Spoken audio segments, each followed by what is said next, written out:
안녕하십니까 여러분. 오늘은 마지막 강의입니다. 오늘 마지막 강의고 다음 주에는 시험 볼 건데요. 다음 주 시험 보는 내용은 지난번 중간고사와 동일합니다.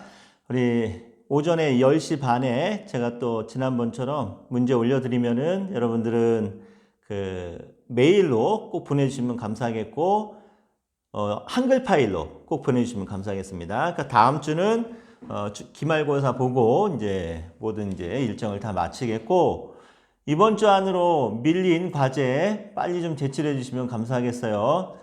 괜히 저한테 카톡 해갖고 냈는지 안 냈는지 확인해 보지 마시고, 본인들이 이렇게 저에게 보낸 거 보시면은 뭘 안 했다 이제 알 수 있으니까 잘 그 정리해서 내주시기 바랍니다. 혹시 냈는지 안 냈는지 헷갈리면은 지금까지 한 거 그냥 다 한 번 더 보내시면 되니까 부담 갖지 마시고 보내주시고, 혹시 지금까지 한 걸 다 보내실 때는 이걸 파일을 하나로 묶어서 한 번에 보내주세요. 이거 뭐 한 8, 9개 정도 되는데 9개인가 10개인가 되는데 이걸 하나씩 카톡 이렇게 보내지 마시고 한 번에 모아서 한꺼번에 보내주시면 감사하겠고, 여태까지 뭐 나는 다 보냈다 뭐 확실하면은 이번 것만 보내시면 되고, 그렇게 이제 해주시면 감사하겠습니다. 지난번에 문제가 하나 빠졌죠? 그거는 제가 다시 이제 추가해서 강의안 다시 올려드렸으니까 그 강의안으로 이제 참고하시면 될 것 같습니다. 제가 이렇게 강의안을 답까지 다 달아갖고 요거 여러분들한테 보낼 때는 편집해서 답을 다 지우고 보내는 거거든요. 그러다 보니까 문제가 하나 그냥 빠져버렸어요. 죄송하고, 지금 요번에 올려드린 강의안으로 이제 참고하시면 될 것 같습니다. 자, 오늘 강의 계속 나가겠습니다. 유다의 이제 왕들, 오늘 아하스 할 차례죠? 아하스를 한마디로 그냥 제 표현대로 표현하자면은 유다 역사상 가장 찌질한 왕이 아니었을까라는 생각을 해봅니다. 자, 왜 그러냐면은, 아하스는 먼저 인신제사를 드렸죠. 그것도 자기 아들을. 그리고 아하스가 행했던 모든 행적을 볼 때 유다의 그 멸망을 가져오게 된 진짜 엄청나게 결정적인 그 사건을 하나 저지르게 됩니다. 자, 이제 문제 하나하나씩 보면서 이제 풀어가도록 할게요. 여러분 어떠세요? 요거 이런 식으로 이제 왕들에 대해서 질문을 딱 던져놓고 여기다가 답하는 방식으로 하니까 그 왕들이 조금 정리가 되는 거 같지 않으신가? 모르겠네. 저는 아무튼 이 방법이 괜찮은 것 같아갖고 이런 방법으로 하면은 오히려 좀 여러분들이 이해하기가 쉽지 않을까라는 기대감과 또 나름대로 확신이 있어서 이렇게 했는데, 도움이 되셨다면은 참 제가 뿌듯하고 감사하고, 도움이 안 됐다면은 죄송한 마음이 있네요. 하지만 그래도 이렇게 풀어보는 것도 나름대로 의미 있고 재미있을 것 같습니다. 제가 시간만 있었으면은 북이스라엘의 왕까지도 한번 해봤으면 했는데, 그거는 한번 여러분들이 방학 동안 한번 스스로 한번 공부해 보시기 바래요. 이렇게 성경 읽어가면서 또 이런저런 참고서적 참고해 가면서 북이스라엘의 왕들에 대해서 이제 여로보암부터 시작해서 이렇게 몇 가지씩 이제 질문을 던져보면서 이렇게 직접 답해 보면서 그 왕들의 이야기까지 한번 이렇게 정리해 보시는 게 좀 도움이 되지 않을까라는 생각을 한번 해봅니다. 자, 오늘 진도 나가도록 하겠습니다. 아하스에 대해서 이제 말씀드리는데 질문 40번 갈게요. 아하스는 아버지 요담의 신앙을 계승하지 못했는데 얼마나 불신앙적인 인물이었습니까? 자, 아하스는 일단은 가나안 신 그 몰렉이라고 하는 신에게 자기 아들을 인신제사 드리는 정말 엄청난, 너무도 어리석은 일을 벌인 사람이죠. 그리고 이제 아하스가 가장 치명적인 실수란 게 뭐냐면은 그 당시 북이스라엘 왕이었던 베가라고 하는 왕이 있습니다. 그리고 아람이라는 나라의 왕이었던 르신이라고 하는 왕이 있습니다. 그래서 베가와 르신이라고 하는 두 왕이 아하스에게 제안을 했어요. 어떤 제안을 했냐면은 우리 세 개 나라가 연합을 해서 이 지긋지긋한 아수르에게 한번 대항해보자. 그래서 우리가 한마디로 해서 합력해서 선을 이뤄보자 라고 하면서 북왕국의 베가 왕과 아람의 느신 왕이 아하스에게 이런 제안을 합니다. 자, 근데 아하스가 어떻게 행동을 하냐면은 한마디만 해서 거절을 해요. 아, 나 싫다고. 왜 싫다고 거절했을까요? 당연히 아수르가 너무 무서우니까 이제 거절을 하게 됩니다. 자, 근데 이런 상황 속에서 북왕국의 베가왕과 아람의 르신 왕이 자신들의 제안을 거절하니까 열이 받아갖고 이 두 개 나라가 유다를 침공해 들어옵니다. 자, 이 상황을 이사야 선지사가 어떻게 이야기하고 있냐면은 우리 이사야 7장을 한번 볼게요. 이사야 7장 1절 같이 한번 읽어봅니다. 우시아의 손자요 요담의 아들인 유다의 아하스 왕 때에 아람의 르신 왕과 르말리아의 아들 이스라엘의 베가 왕이 올라와서 예루살렘을 쳤으나 능히 이기지 못하니라. 자, 요게 바로 이제 제가 조금 전에 설명드렸던 그 배경이에요. 북이스라엘의 베가 왕과 아람의 르신 왕이 연합군을 형성해서 유다를 침공해 왔지만 지금 뭐라고 얘기합니까? 능히 이기지 못했다고 합니다. 2대1로 싸웠는데도 유다가 이겼다라는 거예요. 그러니까 위협이 되지 않았다라는 거예요. 자, 그런데 아하스가 이런 상황 속에서 아하스의 마음이 어떻게 됐는지 한번 7장 2절도 한번 계속 읽어볼게요. 이사야 7장 2절.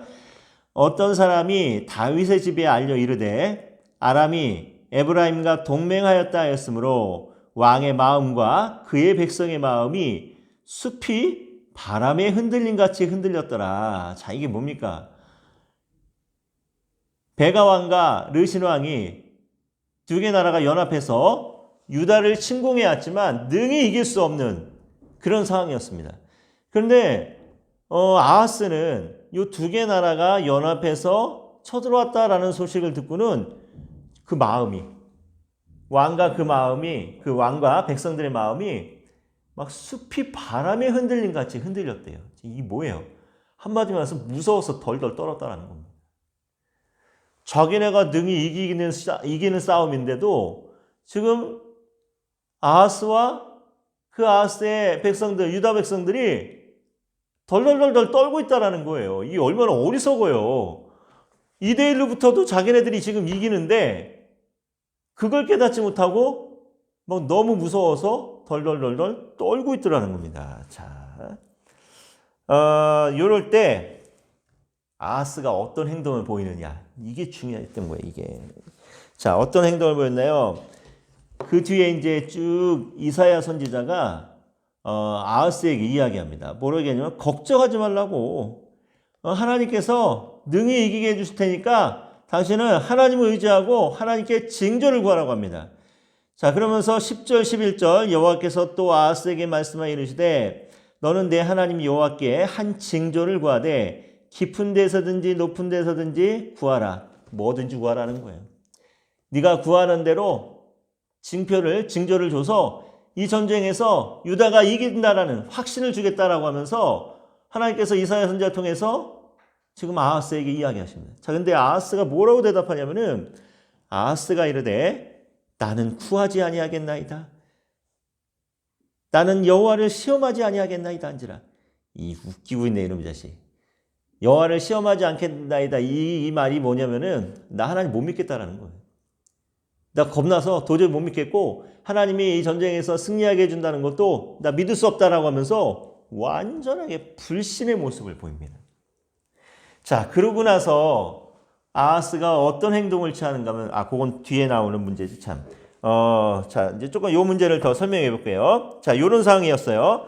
그리고 아하스는 열왕기하 16장 4절을 한번 찾아봅니다. 어떤 행동을 했나? 열왕기하 16장 4절.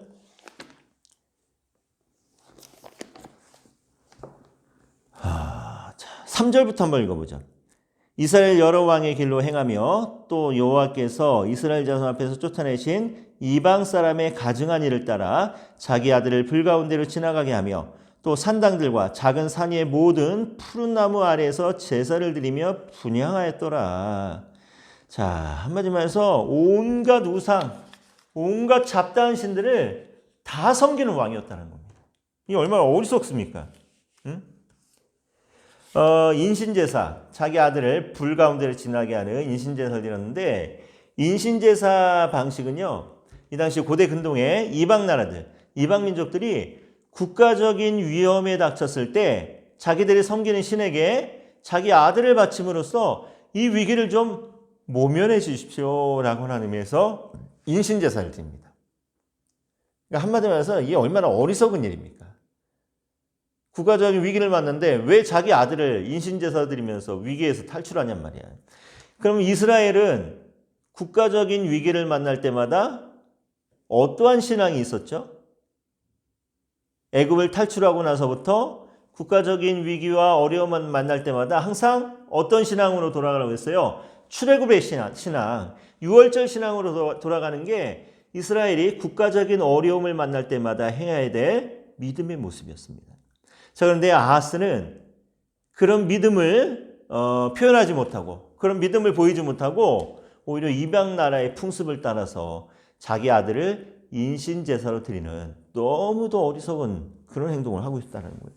자, 41번. 아하스 외에 인신제사를 드리는 왕이 또 있었나요? 있었죠. 아하스의 손자인 므낫세, 그 또 유명한 악한 왕 므낫세가 자기 아들을 역시 가나안 신 몰렉에게 드리는 인신제사를 드립니다. 그리고 이건 이방 왕이었는데 모압 왕 누구? 메사도 자기 나라가 이제 이스라엘에게 함락될 지경에 처했을 때 자기 아들을 인신제사로 드려버리는 엄청난 어마무시한 일을 행하게 됩니다. 자, 이렇게 해서 고대 근동의 이제 유적지에서 어린 아이들의 무덤이 많이 발견되는데 아마도 이 당시에 이제 인신제사에 의해서 희생된 그런 아이들이 아닐까라고 이제 추정들을 많이 하고 있어요. 자, 42번. 몰렉에게 아들까지 바치면서 이기려 했던 전쟁의 결과는 어떻게 되었나요? 자, 이사야 7장 3절부터 9절을 보면은 이사야가 아하스에게 오직 야훼 하나님만을 의지해라. 하나님께서 반드시 지켜주실 것이다 라고 이제 이야기했음에도 불구하고 아하스가 하나님을 의지하지 않고 어떤 방법을 취하게 되는가 하면은 아수르의 디글랏 빌레셋 왕에게 도움을 요청합니다. 제발 우리 좀 도와주셔서 이 북이스라엘의 베가와 아람의 르신 왕을 좀 물리쳐 주십시오라고 하면서 하나님께 구원한 게 아니라 아수르 왕에게 이 도움을 요청하는 거예요. 자, 결과는 어떻게 됐을까요? 나름 외교적으로 아하스가 승리를 거두죠. 아수르의 드글랏빌레셀이 군대를 이끌고 와서 아람과 북이스라엘을 완전히 초전박살을 냅니다. 그래서 이 사건을 계기로 아람도 망하고 그리고 이제 북왕국이 이제 아예 거의 멸절되다시피 하는 그런 이제 지경에 처하게 됩니다. 자, 어쨌거나 이제 외교적으로 아하스의 이런 외교 정책으로 인해서 국가적으로 위기를 넘기는 것 같아 보이지만 결국은 이 사건 때문에 하나님께서 유다를 심판하시기로 작정하시는 사건이 된다라는 거예요. 물론 므낫세 시대 때 므낫세의 그 악행을 통해서 하나님께서 완전히 유다를 멸하기로 이제 작정하시지만 그 시작이 아하스에서부터 시작이 됐다라는 거예요. 자, 그러고 나서 이제 어떤 결과가 일어나나요? 위기는 모면했지만 팔레스타인 지역으로 결국은 호시탐탐 기회를 노리고 있던 아수르의 세력을 아예 그냥 자연스럽게 끌어들이는 결과가 됩니다. 그래서 아람이 멸망하고 북이스라엘은 722년에 결국은 아수르에게 멸망당해서 포로로 끌려가는 그런 이제 비참한 신세가 되죠. 자, 이 사건을 통해서 결국은 이제 유다는 어떻게 되나요? 아시리아의 봉신국가가 됩니다. 봉신국가. 이게 얼마나 어리석습니까? 아하스의 어리석은 행동 하나 때문에. 자, 43번.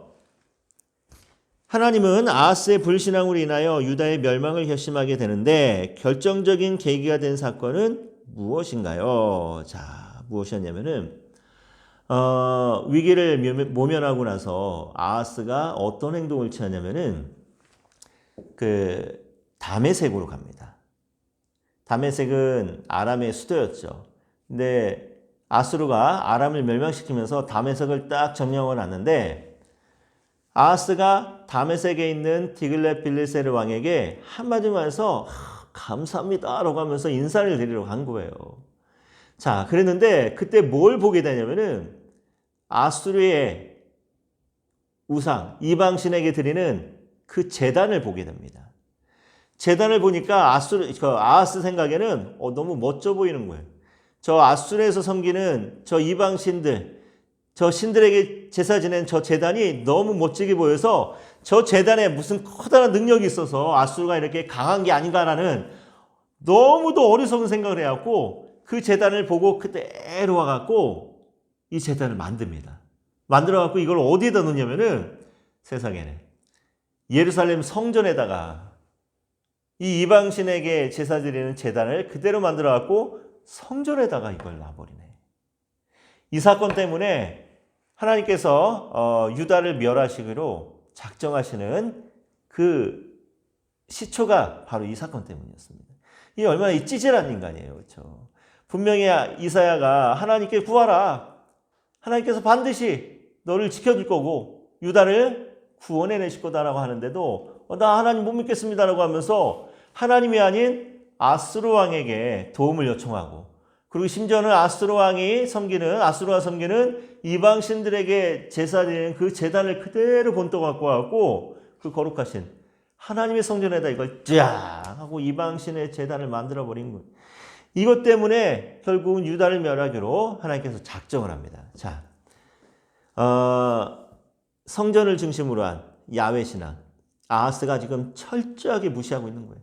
온갖 산당과 아세라 목상과 심지어는 일월 성신을 다 섬기면서 온갖 잡신들을 섬기면서 심지어는 예루살렘 성전을 중심으로 나가야 되는 야훼 신앙을 완전히 무너뜨리면서 이방 신들에게 제사 드리는 제단을 성전에다 만들어 놓을 정도로 아하스는 철저하게 성전 그리고 야훼 신앙을 무너뜨려 버린 그런 당사자가 되는 거죠. 자, 그 다음 문제 계속 가겠습니다. 44번, 아하스 시대는 아시리아의 압박에 시달렸던 시대였습니다. 당시의 경제적인 상황은 어떠했는지 한번 설명해 봅시다. 아하스는 이 사건을 통해서 굉장히 중요한 도시 두 개를 잃어버립니다. 에돔과 그리고 에시온게빌이라고 하는 엄청나게 중요한 항구를 잃어버리게 됩니다.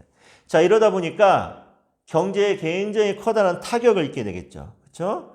아수르에겐 또 엄청난 양의 조공을 바치게 되고 또 그것도 부족해갖고 성전과 왕궁에 있는 금까지 다 아수르 왕에게 바쳐야 될 정도로 경제가 완전히 파탄을 맞죠. IMF를 맞은 거나 마찬가지죠. 자, 45번, 아시리아의 압박과 가난으로 인해 민심이 흉흉해졌을 텐데 당시의 사회적 상황은 어떠했나요? 이 당시에 활동하던 선지자가 누굽니까? 이사야와 미가 선지자가 이제 활동을 하죠. 그렇죠? 자, 이 두 선지자 이제 메시지를 살펴보면은 사회가 굉장히 불안정합니다. 당연히 그럴 수밖에 없죠. 부자들은 가난한 사람들은 이제 수탈하는데 돈을 빌려서 그 돈을 받지 못하면은 채무 노예를 삼아 버리는 거예요. 땅을 빼앗아 버립니다. 그래서 자기 땅을 잃어버리고 도시로 가서 불황자 생활, 한마디로 해서 노숙자가 되는 그런 사람들이 굉장히 많이 속출합니다.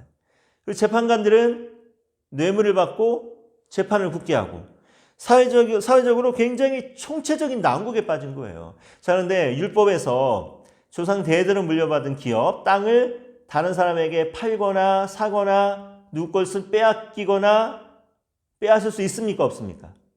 절대 그럴 수 없어요.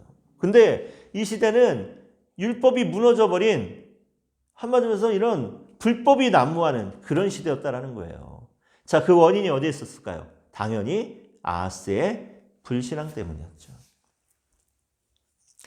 자, 나라가 총체적인 난국에 빠졌는데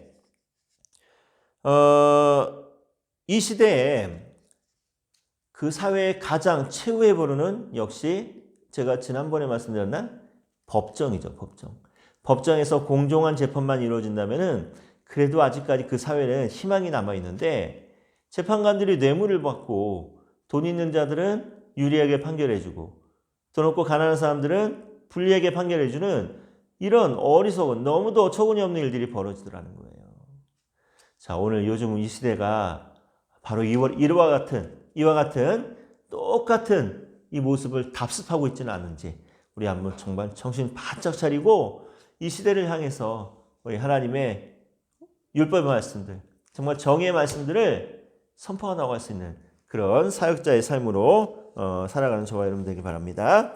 자, 히스기야 왕을 봅니다. 자, 이제 아하스하고 히스기야하고 한번 비교해 볼 텐데, 히스기야는 정치와 종교를 개혁한 굉장히 훌륭한 왕이죠. 46번, 히스기야는 아버지 아하스와는 다른 인물인데 두 왕은 어떻게 달랐나요? 자, 아하스는 국가적인 위기 앞에서 어떻게 했습니까? 하나님이 아닌 아수르 왕에게 의지하고 두려워서 떨었어요. 근데 히스기야는 국가적인 어려움 앞에서 어떻게 했어요? 오직 하나님께 기도하면서 이 어려움을 이겨냈던, 담대하게 이겨냈던 왕입니다. 자, 뭘 이제 비교를 해보는가 하면은 아까 읽었던 이사야 7장을 한번 볼게요. 이사야 7장 3절 말씀 봅니다. 그때 여호와께서 이사야에게 이르시되 너와 내 아들 스알랴습은 윗못 수도 끝 세탁자의 밭 큰 길에 나가서 아하스를 만나라 라고 얘기합니다. 그러니까 아람의 르신 왕과 이스라엘의 베가 왕이 유다를 쳐들어왔을 때 하나님이 이사야에게 윗못 수도 끝 세탁자의 밭 큰 길에 나가서 너 아하스를 만나서 내 말을 전해라 라고 얘기합니다. 자, 그리고 나서 이사야 36장을 볼게요. 36장 2절 말씀 다 같이 읽어봅니다. 아수르 왕이 라기스에서부터 랍사게를 예루살렘으로 보내되 대군을 거느리고 히스기야 왕에게로 가게 하매 그가 윗못 수도겨 세탁자의 밭 큰 길에 서매. 자, 히스기야 시대 때도 역시 아수르의 사네립이라고 하는 왕이 유다를 침공해 옵니다. 그리고 그 신하였던 랍사게를 보내서 히스기야 왕에게 가게 하는데, 자, 어디에 만나게 되냐, 어디에 서게 하냐면은 윗못 수도겨 세탁자의 밭 큰 길. 아까 7장 3절에도 똑같은 장소가 나왔죠. 자, 이렇게 똑같은 장소를 아하스가 만났던 위기에서 또 히스기야가 만난 위기에서 똑같은 장소가 같이 등장하는 이유가 뭘까요? 자, 지금 두 왕이 아하스도 그렇고 히스기야도 그렇고 지금 국가적인 어려움을 만나고 있다는 겁니다. 자, 그런데 아하스가 만난 국가적인 어려움은 비록 두 개 나라가 침공해 왔지만 능히 이기지 못할 정도로 별로 그렇게 커다란 어려움이 아니었다라는 거예요. 근데 아하스는 어떻게 됐습니까? 숲이 바람에 흔들리는 것 같이 그 마음이 요동하고 두려움에 떨었어요. 자, 그런데 지금 36장에서는 어떤 상황이냐면은 사네립의 아수르의 대군 18만 5천 명이 지금 예루살렘을 빽빽하게 포위하고 둘러싸고 있습니다. 그 유다가 풍전등화의 위기에 처해는 굉장히 국가적으로 큰 위기, 어려움을 만난 거예요. 자, 이런 상황 속에서 히스기야는 어떤 모습을 보이냐면은 그 말씀이 그 상황이 이제 히스기야는 열왕기하 20장에 나오죠. 열왕기하 20장 1절부터 쭉 보면은 히스기야가 때마침 또 병이 들어서 죽게 됩니다. 이런 국가적인 어려움 앞에서 18만 5천 명이 쳐들어온 이 상황 속에서 히스기야가 병에 걸려서 또 죽게 됩니다. 그래서 이사야 선지자가 뭐라고 얘기하냐면은 20절 후반부에 보니까 너는 내 집을 정리하라. 내가 죽고 살지 못하리라 하셨나이다. 자, 이게 무슨 말입니까? 너 이제 곧 죽을 거니까 왕위 계승 문제라든가 이런 것들 빨리 정리해라 라는 한마디로 해서 사형 선고를 내리는 거예요. 자, 근데 이런 상황 속에서, 이런 어려움 속에서 히스기야는 어떤 선택을 하는가 하면은 2절 말씀. 히스기야가 낫을 벽으로 향하고 여호와께 기도하여 이르되. 자, 히스기야는 어떤 선택을 하죠? 벽을 보고 하나님께 기도하더라는 겁니다. 벽을 보고 기도한다는 건 뭘까요? 다른 거 아무것도 바라보지 않겠다는, 그 누구도 의지하지 않겠다는 겁니다. 오직 하나님만 바라보고 하나님만 의지하겠습니다 라고 하는 히스기야의 믿음의 모습을 보여주는 거예요.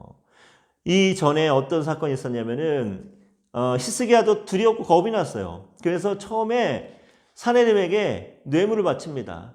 심지어는 성전 기둥에 있는 금까지 다 긁어갖고 사네립에게 이 뇌물을 바칩니다. 근데 사네립이 이것만 다 받아 먹고 나서 유다를 더 심하게 침공에 들어온 거예요.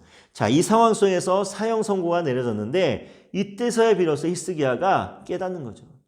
내가 하나님 앞에 큰 죄를 졌구나. 이제 내가 하나님만 바라보고 하나님만 의지하겠다라는 그런 표현으로 벽을 향하고 하나님께 기도합니다. 자, 그러고 나서 통곡하면서 기도하는데 하나님께서 히스기야의 기도를 들으시고 이사야를 돌려 세우고 나서 뭐라고 얘기하냐면은 징표를 구하라고 합니다. 자, 20장 8절 말씀. 히스기야가 이사야에게 이르되 여호와께서 나를 낫게 하시고 3일 만에 여호와의 성전에 올라가게 하실 무슨 징표가 있나이까? 저를 낫게 해주시고 다시 내가 성전에 올라가서 예배할 수 있도록 이 아수르의 대군을 물리쳐 이겨낼 징표가 있습니까? 히스기야가 오히려 징표를 구합니다. 그때 이사야가 이해가죠. 어떤 징표를 줄까라고 얘기합니까? 해시계가 그림자가 앞으로 가는 거냐 뒤로 가는 거냐라고 했을 때 히스기야가 뭐라고 합니까? 앞으로 가는 거는 당연한 거니까 뒤로 10도 물러가게 해달라라면서 징표를 구합니다. 자, 그때 중요한 말씀이 20장 11절이에요. 다 같이 읽어봅니다. 선지자 이사야가 여호와께 간구하매 아하스의 해시계 위에 나갔던 해 그림자를 10도 뒤로 물러가게 하셨더라. 자, 하나님이 히스기야의 병도 낫게 하시고 아수르를 물리쳐 이기겠다라고 하는 징표를 보여주시는데 아하스의 해시계가 뒤로 10도 물러가겠대요. 뒤로 10도 이렇게구나. 자, 왜 하필이면은 아하스의 해시계라고 하는 표현을 썼을까요, 여러분? 어떤 사람들은 요 사건하고 여호수아 시대 때 태양이 멈춘 사건이 있었죠.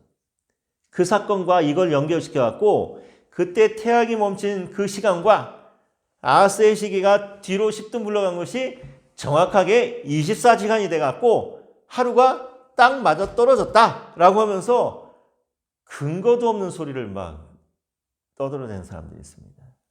정말 소설도 정말 잘 씁니다. 근데 절대 그렇지 않아요, 여러분. 그 근거 없어요.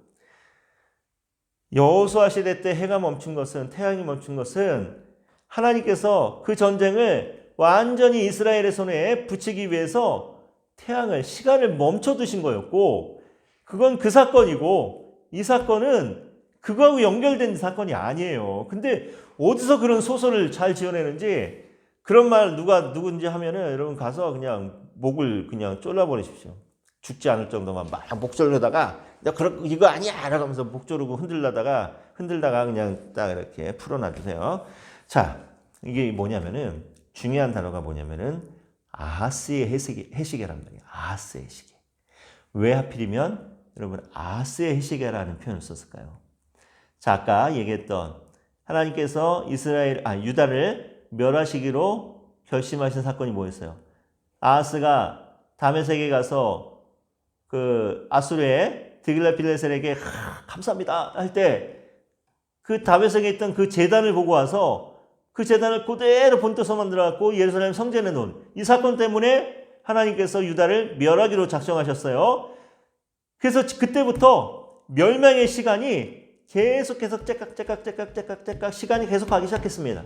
한마디로 아하스의 멸망의 해시계가 계속해서 지금 시간이 가고 있는 상황이었던 거예요. 자, 그런데 그런 아하스의 불신앙 때문에 시작되었던 멸망의 시간이 지금 히스기야의 이런 하나님만을 의지하겠다고 하는 이 믿음을 통해서 그 아하스에게 선포되었던 심판의 시간이 뒤로 10도 물러가는, 잠시 뒤로 연기되어지는 은혜를 경험하게 되는 거죠. 바로 이거예요, 여러분. 그러면 유다가 계속해서 심판을 모면하기 위해서는 어떻게 됩니까? 히스기야 이후부터 모든 왕들이 이제 계속해서 하나님만 의지하고 하나님만 바라보고 하나님의 말씀대로 나라를 잘 다스리면은 아하스의 시계는 계속 뒤로 물러가는 거야. 그러면 어떻게 돼요? 멸망이 계속 뒤로 물러나다 보니까 하나님의 은혜가 다시 부어지겠죠. 그렇죠? 근데 그 뒤에 왕들이 그렇게 살지 못하기 때문에 유다가 결국은 멸망하는 거 아니에요. 자, 아하스의 시계가 의미하는 게 바로 그겁니다. 여호수아에서 태양이 멈춘 것과 아하스의 시기에 뒤로 10도 물러가서 이게 24시간이 된 게 아니라 아하스의 시기에 아하스의 그 불신앙으로 시작되었던 멸망의 시간이 히스기야의 믿음을 통해서 잠시 뒤로 유보된 것. 하지만 뒤로 10도 물러난과 동시에 다시 멸망의 시간은 어떻게 돼요? 짝깍 다시 시간은 흘러가는 거야. 그러니까 우리 이걸 정말 마음에 잘 새기고 나가야 됩니다. 우리의 하나님을 향한 신실한 믿음을 통해서 하나님께서 이 시대를 바라보면서 이 시대에 내릴 모든 심판을 잠시 연기하실 수 있고, 오늘 우리의 믿음을 통하여서 정말 지금 당장 불심판으로 멸망당할 수밖에 없는 사람들이 우리의 믿음을 통하여서 그들에게도 하나님의 은혜가 부어지고 다시 한번 기회가 주어질 수 있는 너무도 놀라운 그런 역사를 합니다. 물론 우리의 믿음으로 다른 사람을 구원할 수는 없어요. 근데 우리의 믿음을 통해서 하나님께서 다른 사람들에게 기회를 주실 수는 있다는 거야. 그렇죠? 물론 선택은 그들의 몫이지만, 그래서 오늘 우리의 믿음이 얼마나 중요합니까? 우리가 어떻게 하나님을 의지하고 어떻게 하나님을 신뢰하느냐에 따라서 세상에 믿지 않는 사람들에게 하나님의 은혜가 주어지는 기회가 있다는 거예요. 얼마 전에 또 며칠 전에 그 아프리카를 다녀온 목사 부부 때문에 또 죽어라, 또 목사들 욕먹고 있고 또 교회가 또 비난받고 있지 않습니까? 그렇죠? 좀 제발 그런 짓들 좀 하지 말라고. 걸릴 수 있어. 걸릴 수 있는데 솔직하게 말하고 빨리빨리 이걸 해결할 수 있도록 도움을 줘야지. 왜 거짓말을 하냐고. 왜 핑계를 대냐고요. 그러니까 욕을 먹는 거예요. 그런 사람들 때문에 믿지 않는 사람들의 마음이 더 강팍해져서 괜히 그들에게 더 심판이 빠르게 다가올 수 있습니다. 근데 정말 온전한 믿음을 가지고 하나님만을 온전하게 섬기는 한 사람을 통하여서 많은 사람들이 그들을 통해서 그런 믿음을 보고 감동받는다면은, 저런 사람들만 있으면 정말 교회 다니겠다라는 생각을 품을 정도로만 만들어준다면은 그 믿지 않는 영혼들에게도 하나님의 은혜의 시간이 다시 주어질 수 있는 그런 기회가 생기지 않냐는 거예요. 그러니까 오늘 우리의 믿음이 정말 중요합니다, 여러분. 우리가 어떻게 믿느냐, 어떻게 행동하냐에 따라서 내가 알지도 못하는 사람에게 지금 당장 심판이 임할 수도 있고, 정말 내가 알지도 못하는 사람에게 하나님의 은혜의 시간이 다시 한번 그 기회가 주어질 수 있다는 거지. 여러분, 우리 정말 정신 바짝 차려야 됩니다. 자, 47번. 그렇다면 히스기야가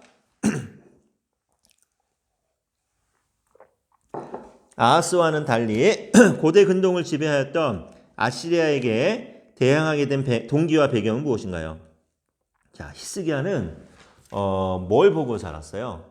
자기 아버지 아하스가 아수르 왕에게 머리를 숙이고 정말 국가의 주권을 빼앗기고 아수르라고 하는 나라의 봉신국가가 되어서 너무도 부끄러운 모습으로 살아가는 걸 봅니다. 그로 인해서 또 국가 경제가 파탄나고 많은 백성들이 도탄에 빠져 있는 모습을 보고 자랍니다. 자, 그러니까 당연히 히스기야가 이 모습을 보고 자라면서 이 어처구니 없는 이 상황들을 돌이킬 수 있도록 하나님을 향한 그 온전한 믿음을 아마 히스기야가 바르게 세워가지 않았을까. 자기 아버지 아하스의 모습을 교훈 삼아서 타산지석 삼아서 온전한 성전을 중심으로 한 온전한 야훼 신앙을 세워나가는데 아마 큰 자극이 되지 않았을까라는 그런 이제 생각을 해봅니다. 자, 48번. 히스기야 시대의 역사적 상황은 어땠나요? 자, 히스기야는 주전 725년부터 696년 사이 유다를 통치했죠. 자, 이 기간 동안 아수르는 계속해서 팔레스타인 지역을 공격해 들어옵니다. 결국 722년에 북이스라엘은 아수르에게 멸망을 당하게 되고, 그쵸? 히스기야도 처음에는 할 수 없이 친아수르 정책을 펴게 됩니다. 왜냐하면 힘이 없기 때문에 어쩔 수 없는 상황이죠. 자, 근데 그렇게 하는 이유는 히스기야 혼자서 아시리아를 감당하기는 너무도 아시리아의 세력이 강대했기 때문에 아마 히스기야가 기회를 노리고 있지 않았을까라는 그런 생각을 해봅니다. 자, 49번. 히스기야가 아시리아의 억압에서 벗어나기 위해 어떻게 힘을 모았나요? 아시리아의 내분, 내란을 이용을 하죠. 아시리아의 사르곤 2세가 죽고 나서 사네립이 이제 왕위에 오를 때쯤 해갖고 바벨론 지역에 반란이 일어납니다. 자, 그러자 어떤 일들이 보냐면 팔레스타인 이 지역에 살고 있었던 이제 두로 또 시돈, 블레셋 지역에 이제 많은 사람들이 연합해갖고 그 반란에 동참을 하는 거예요. 자, 그때 주도적인 역할을 누가 하냐면은 유다의 히스기야가 이들과 함께 연합해서 아수르에게 대항을 합니다. 자, 이 결과가 어떻게 됐냐면은 50번. 히스기야가 작정하고 아시리아에게 칼을 빼들었다는 것인데 대외적인 동맹에 대내적으로 어떤 조처를 취했나요? 일단 예루살렘 성벽을 다시 한번 보수하고 또 강화시키고 요새들 이제 강화시키고 많은 무기를 만들어서 장만하고 또 많은 군인들 예루살렘에 배치시키고 또 심지어는 싸움에 능한 용병들도 채용하고 그리고 결정적으로 그 예루살렘을 집중 공격할 때 식수를 공급할 수 있는 실로암 터널을 뚫게 됩니다. 자, 51번 실로암 터널은 어떤 것인가요? 예루살렘은 해발 760m, 굉장히 높은 지대죠. 그렇기 때문에 장기간 이게 전쟁이 계속될 경우에는 제일 문제가 뭐냐면은 물이에요, 물, 마실 물.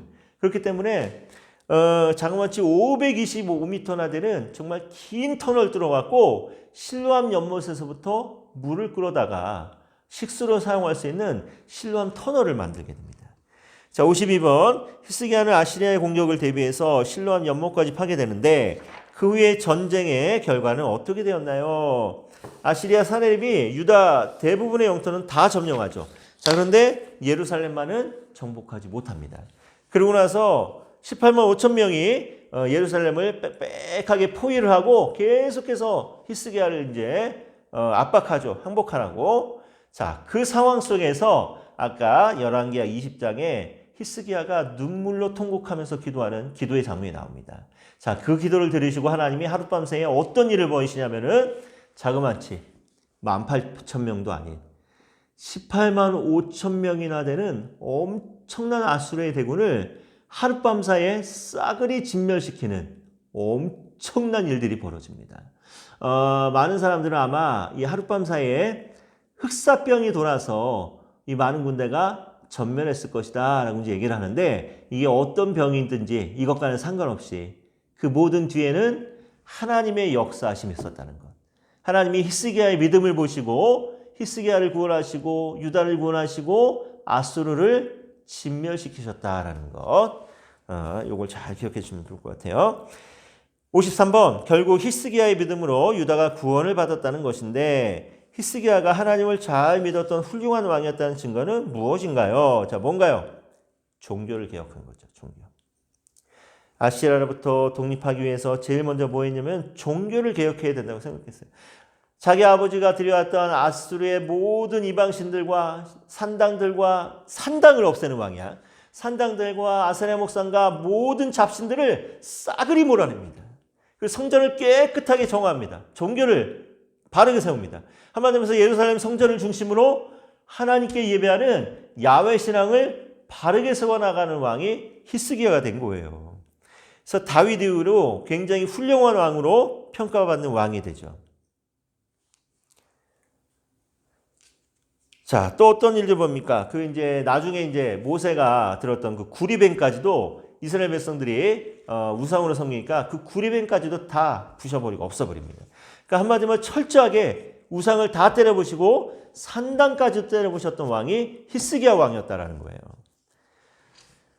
자, 어쨌든 히스기야는 다윗 이후로 가장 모범적인 왕으로 평가를 받고 있고, 자, 히스기야의 뒤를 위해서 누가 왕이 되냐면은 므낫세라고 하는 아들이 왕이 됩니다. 최악의 유다 왕으로 평가를 받죠. 자, 54번. 므낫세에 대해서 간략하게 설명한다면 므낫세는 어떤 왕인가요? 자, 므낫세는 13대 왕이죠. 유다의 12살의 왕이 되었고 유다를 자그마치 55년 동안이나 다스립니다. 자, 그런데 문제는 유다의 왕 중에서 가장 긴 세월을 통치한 왕인데 이 55년을 어떻게 통치했느냐가 문제인 거지.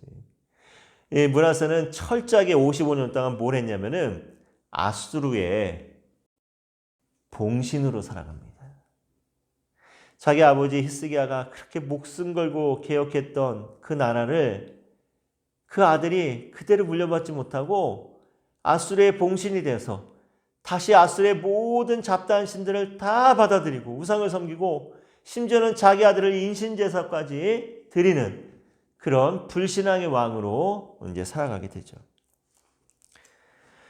므낫세가 55번. 므낫세가 아버지 히스기야의 믿음을 본받지 않고 유다 멸망의 원인을 제공한 악한 왕으로 평가받게 된 원인은 무엇인가요? 한마디로 말해서 하나님이 아닌 아시리아를 두려워했기 때문이다. 여러분 오늘 우리가 누구를 두려워해야 됩니까? 당연히 하나님을 두려워하면 됩니다. 하나님을 두려워하면은 무엇을 해야 될지, 무엇을 하지 말아야 될지를 우리가 알 수 있습니다. 내가 하나님은 두려워하지 않고 사람을 두려워하게 되면 어떤 일이 벌어지냐면은 해야 될 일은 하지 않고 하지 말아야 될 일을 하는 경우가 너무 많이 있다라는 거. 여러분 제발 여러분들 평생을 목회하면서 하나님을 두려워하시고 사람 두려워하고 사람 눈치 보지 않는 그런 목회자로 살아가길 저는 간절히 바랍니다. 자, 56번. 그렇다면 아시리아는 요 전에 55번 더 추가 설명하면은 아시리아 역사 문헌에는 므낫세를 뭐라고 평가하냐면요. 아시리아의 충성된 봉신이다라고 아시리아의 문헌에 기록될 만큼 정말 너무도 부끄러운 그런 모습으로 살아간 그런 왕이 바로 므낫세 왕입니다. 56번. 그렇다면 아시리아는 유다에게 무엇을 강요하였는가요? 일단은 조공과 전쟁에 필요한 군대와 또 군수 물자들을 이제 요청했죠. 자, 므낫세가 이제 왕이 된 지 15년이 지났을 때 아시리아 이제 사네립의 후계자인 에스라돈이라고 하는 왕이 오릅니다. 자, 근데 이 왕이 이집트와 팔레스타인 지역을 침공하게 되는데 그때 비문을 보면 역시 뭐라고 써 있냐면은 아시리아의 조공을 바친 22명의 왕 중에 당당하게도 므낫세의 이름이 다 기록이 되어 있습니다. 그리고 그 에스라돈의 후계자인 아술바니팔이라고 하는 왕이 다시 이집트를 공격할 때도 역시 이집트 원정을 도운 봉신국가, 봉신 왕 중에 당당하게 또 므낫세가 또 그 이름이 기록되어 있습니다. 그러니까 므낫세는 55년 동안 철저하게 하나님이 아닌 아수르를 의지하고 아수르를 두려워하면서 살았던 아수르의 봉신이었다라는 거. 자, 그렇다면은 57번 종교적인 상황은 어땠나요? 자, 므낫세는 아시리아의 혼합주의적인 종교를 받아들였죠. 그래서 온 나라를 우상으로 물들게 했고 야훼 신앙을 더럽혀 버렸습니다. 히스기야가 파괴시켰던 산당을 다시 만들어 세웠고 점술과 마술 이런 것도 행했고 성창의식, 성전 창기 다시 도입했고 심지어는 자기 아들을 인신제사 드리는 인신제사까지 드리는 너무도 어리석은 한마디로 총체적으로 모든 우상을 다 섬기는 그런 왕이었습니다. 그래서 야훼 신앙이 이제 혼합 종교가 되어버립니다. 58번. 그렇다면 므낫세의 정치는 어떠했나요? 한마디로 평가가 어땠냐면은 열왕기하 21장 16절 한번 봅니다. 열왕기하 21장 16절. 므낫세가 유다에게 범죄하게 하여 여호와께서 보시기에 악을 행한 것 외에도 또 무죄한 자의 피를 심히 많이 흘려 예루살렘 이 끝에서 저 끝까지 가득하게 하였더라. 악을 행한 것 외에도 무죄한 자, 죄 없는 자들의 피를 많이 흘려서 이 피가 정말 예루살렘 이 끝에서 저 끝까지 가득하게 했다는 거예요. 죄 없는 사람들을 그냥 수없이 죽였다는 거예요. 문헌에 의하면은 전승에 의하면은 아마 이 시대에 이사야도 므낫세에게 죽임을 당했는데 톱으로 켜 죽임을 당했다라는 그런 이제 뭐 확실하진 않지만 그런 또 이제 전승 문헌이 이제 발견되기도 했습니다. 59번 므낫세를 비판하는 성경 구절 중에 특히 살펴봐야 될 구절은 어디 있나요? 열왕기하 21장 구절. 이 백성은 듣지 아니하였고 므낫세의 꾀임을 받고 악을 행한 것이 여호와께서 이스라엘 자손 앞에서 행해서 멸하신 여러 민족보다 더 심하였더라. 심지어는 이방 민족들보다도 더 악한 짓을 했다라는 거죠. 그리고 또 열왕기하 21장 12절에 15절 어떤 내용입니까? 하나님이 유다를 멸망시키고 작정하셨는데 그 결정적이고 중요한 원인이 므낫세에 있었다라고 지금 증거하고 있습니다. 자, 므낫세의 뒤를 이은 아몬이라고 하는 이제 왕이 오르는데, 자, 2년 반 만에 아시리아 파이에서 암살당한 왕입니다. 자, 60번 므낫세의 뒤를 이어 유다의 왕이 된 자는 그의 아들 아몬이었습니다. 그러나 아몬은 2년 만에 신하들에게 암살을 당하게 됩니다. 그 이유는 무엇인가요? 일단 당시 국제 정세가 이제 불안정했는데 암몬이라든가 모압, 또 에돔, 두로, 아라비아 이제 이런 이제 주변 국가들이 아시리아의 반기를 들고 나갑니다. 자, 그런데 아몬은 끝까지 친아시리아 정책을 펴는 거예요. 왜? 무서우니까. 자기 아버지가 평생 동안 보여준 게 그거밖에 없으니까 역시 아몬 역시 아시리아의 봉신으로 살아가길 원하는 거예요. 자, 그러자 반아시리아 파이에서 아몬이 암살을 당하게 됩니다. 자, 61번 아몬을 암살했던 세력들은 어떻게 되었으며 그 후에 유다의 왕은 누가 되었나요? 자, 아몬을 살해한 자들 역시 다른 정치 세력에 의해서 모두 죽임을 당하게 되는데, 그리고 나서 이제 요시아가 이제 유다의 왕이 돼요. 자, 아몬을 죽인 사람들 성경에서 뭐라고 얘기하냐면은 21장 24절 한번 읽어봅니다. 그 국민이 아몬 왕을 반역한 사람들을 다 죽이고 그의 아들 요시아를 대신하여 왕을 삼았더라. 자, 아몬을 죽인 자들이 아니라 아몬을 죽인 자들을 또 죽인 자들이 누구냐면은 국민이라고 하는 사람들입니다. 자, 국민, 암하레츠라고 하는 땅의 사람들이다라고 하는 뜻을 갖고 있는데, 이 사람들은 어떤 사람들이냐면은 어떻게든 아시리아를 비롯해서 모든 이방 국가들의 그 간섭에서 벗어나서 자주 독립을 이루고 또 여호와 신앙을 바르게 세워가려고 했던 굉장히 신실했던 사람들입니다. 믿음이. 자, 이 사람들에 의해서 이제 누구죠? 요시아가 이제 왕에 등극하게 되는데, 요시아가 왕이 되는 모습을 통해서 우리가 뭘 알 수 있나요? 하나님께서 다윗과의 약속을 철저하게 지켜하셨다는 것. 자, 대부분 반란 세력이 일어나서 왕을 제거하고 나면은 그 반란 세력들이 왕권을 찬탈하게 됩니다. 자, 그런데 참 너무도 놀랍게도 하나님께서 다윗과의 약속을 신실하게 지켜가시면서 그 다윗의 후손이었던 요시아가 왕이 되게 하는 이런 역사로 이끌어 나가시죠. 62번 아몬은 어떤 왕이었나요? 열왕기하 22장 20절 22절을 보면은 그 아버지 므낫세가 갔던 길을 따라갔을 뿐이다 라고 계속해서 반복해서 설명하고 있습니다. 한마디로 해서 자기 아버지 정책 바꾸지 못하고 결국은 아시리아의 봉신이 되어서 그렇게 별 볼 일 없이 그러고 살았다라는 것을 이제 이야기하고 있죠. 그 다음 이제 요시아 왕이 등장을 하는데, 자, 우리 요시아 왕은 우리 잠시 쉬었다가 다음 영상에서 하도록 하겠습니다. 저는 잠시 쉬었다 오고 여러분들은 이제 계속 수업하고 이제 좀만 더 수업하고 마치도록 하겠습니다.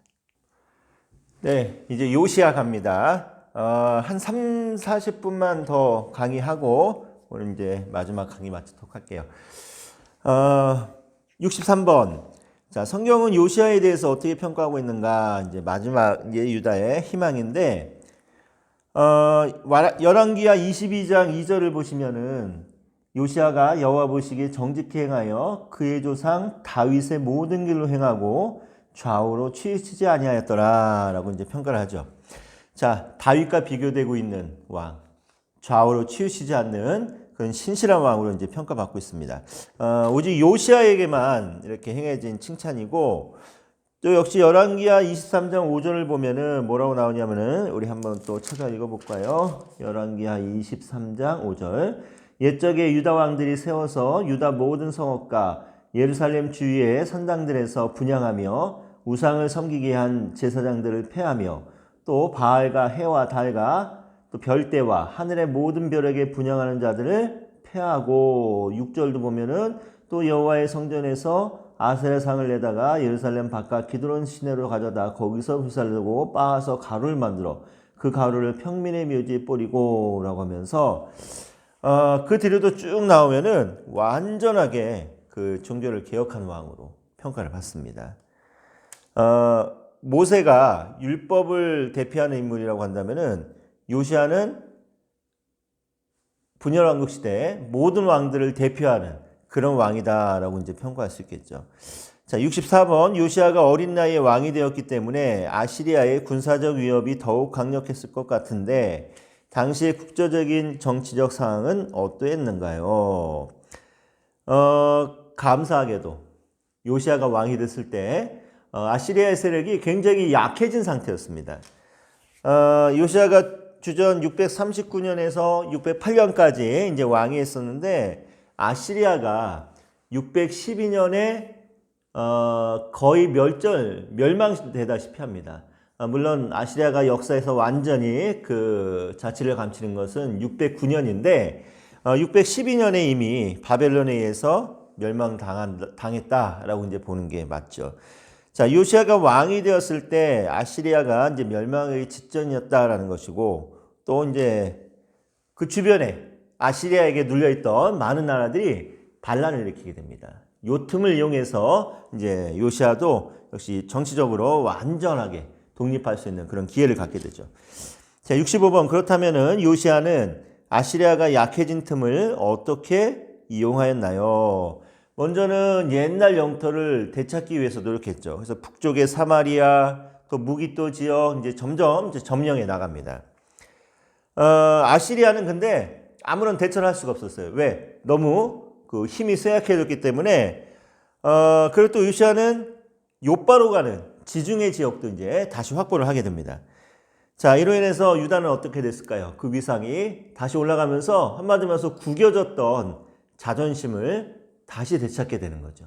자, 그런데 그 아버지였던 아몬과 할아버지였던 므낫세가 이렇게 50여 년이 60여 년 가까운 세월 동안 아수르의 봉신으로 있으면서 나라의 자존심이 다 떨어질 대로 떨어졌던 이 유다가 다시 이렇게 국권을 회복할 수 있었던 원인은 뭐였습니까? 요시아라고 하는 왕인데 요시아는 어떤 왕이었어요? 한마디로 말해서 오직 하나님만을 바라보고 종교를 개혁한 그래서 성전을 중심으로 한 야훼 신앙을 굳건하게 세워가는 왕이었기 때문에 결국은 유다라고 하는 나라가 다시 한번 마지막에 이렇게 불꽃을 태울 수 있었습니다. 자, 그렇다면은 66번 요시아는 단순히 영토 회복만으로 유다의 부흥을 꿈꾸지는 않았을 것 같은데 신앙의 회복을 위해서는 어떤 일들을 했는가요? 먼저 예루살렘 성전을 수리했죠. 자기 아버지, 할아버지 시대 때부터 부서지고 방치되었던 성전을 하나하나 수리해 나갑니다. 그러니까 요시아가 하나님을 사랑하는 마음으로 무엇을 표현했냐면은 성전을 수리하고 고치는 것. 그리고 또 성전에서 온전히 예배할 수 있는 모든 여건들을 만들어가는 것을 하나님을 사랑하는 그 방법을 이렇게 이제 표현을 합니다. 자, 67번 요시아는 성전을 수리하던 도중 율법책을 발견하게 되는데 율법책의 어느 부분이며 이것은 왜 성전에 숨겨져 있었나요? 자, 많은 학자들이 아마 신명기의 일부분이 아니었을까라고 이제 추측을 합니다. 특히 신명기에서도 예루살렘 성전 중앙 성소를 중심으로 하나님을 예배하는 그 온전한 신앙에 대한 내용이 기록된 아마 그 부분이 아니었을까라고 이제 많은 학자들이 추측을 하고 있죠. 그렇다면은 이 율법책이 왜 성전에 숨겨져 있었을까? 또 역시 많은 학자들은 이제 생각하기를 아마 북쪽 지파의 누군가가 나라가 망할 때 사마리아가 함락당할 때 아마 남쪽으로 도망가면서 성전에다가 율법책을 숨기지 않았을까라고 이제 추측을 합니다. 왜 이런 추측들을 하냐면은 고대 세계에서는 아주 중요한 문서나 이런 그 율법책이라든가 이런 것들을 자신들이 섬기는 그 신들의 신전에다가 숨겨놓는 그런 이제 일들이 많았습니다. 그러니까 아마 북이스라엘이 멸망할 때도 그 율법책을 가진 누군가가 이것을 가지고 남쪽으로 피신하다가 아마 성전에다 숨겨놓은 것이 아닐까. 그래서 훗날에 누군가에게 발견되어서 이 율법의 말씀대로 나라를 세워가기를 바라는 마음으로 누군가가 율법책을 여기다 숨겨놓지 않았을까라고 이제 추측을 해봅니다. 자, 그렇다면 68번 성전 수리 도중 율법책이 발견된 것은 어떤 이유에서였을까요? 자,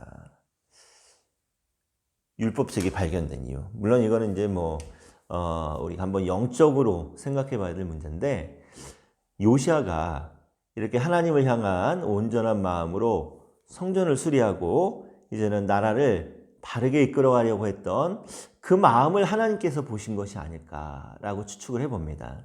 그래서 그 마음을 통해서 하나님께서 율법책을 발견하게 하심으로 아마 요시아의 마음에 더 막 끓어오르는 마음을 주지 않았을까요? 여러분, 오늘날 우리도 이게 사역을 하다 보면은 어떤 우연찮은 계기로 우리의 사명감이라든가 이런 것들이 막 더 뜨겁게 막 불타오를 때가 있습니다. 그때가 어떤 경우가 주로 그런가요?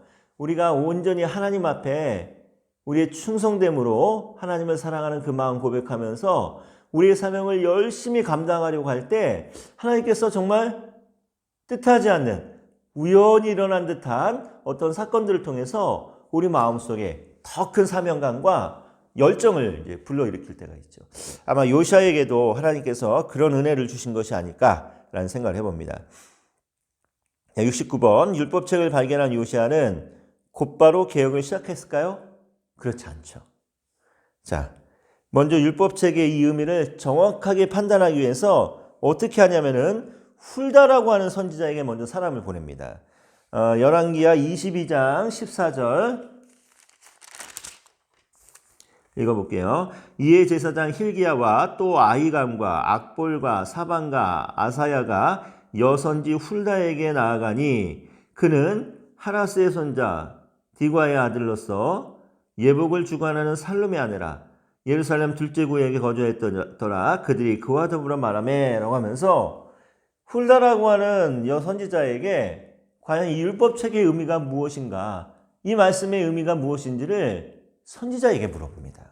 자, 여기서 요시아의 정말 대단한 위대한 신앙이 엿보이는데, 요시아가 즉흥적으로 행동하는 사람이 아니라 이렇게 율법책이 발견되고 난 다음에 이것을 누구에게 물어보는 거예요? 하나님의 사람 선지자에게 이 의미를 물어봅니다. 오늘 우리가 아무리 좋은 뜻, 아무리 좋은 계획을 갖고 있다 할지라도 하나님께 묻지 않고 내 마음대로 행한다면은 그게 바로 교만이고 그게 바로 패망의 길이라고 저는 봅니다. 우리는 철저하게 아무리 이것이 하나님의 영광을 위한 것이고 또 좋은 뜻이고 또 선한 일이다라고 할지라도 언제나 하나님께 묻는 것을 결코 게을리해서는 안 됩니다. 창세기 10장을 보면은 창세기 12장을 보면은 아브라함이 하나님의 명령을 듣고 가나안 땅에서 살다가 이사 와서 살다가 흉년을 만나게 되죠. 기근을 만났는데 아브라함 생각에는 애굽은 나일강이라고 하는 좀처럼 마르지 않는 강이 있기 때문에 언제든지 농사가 잘 되고 먹을 것이 풍부한 땅이었습니다.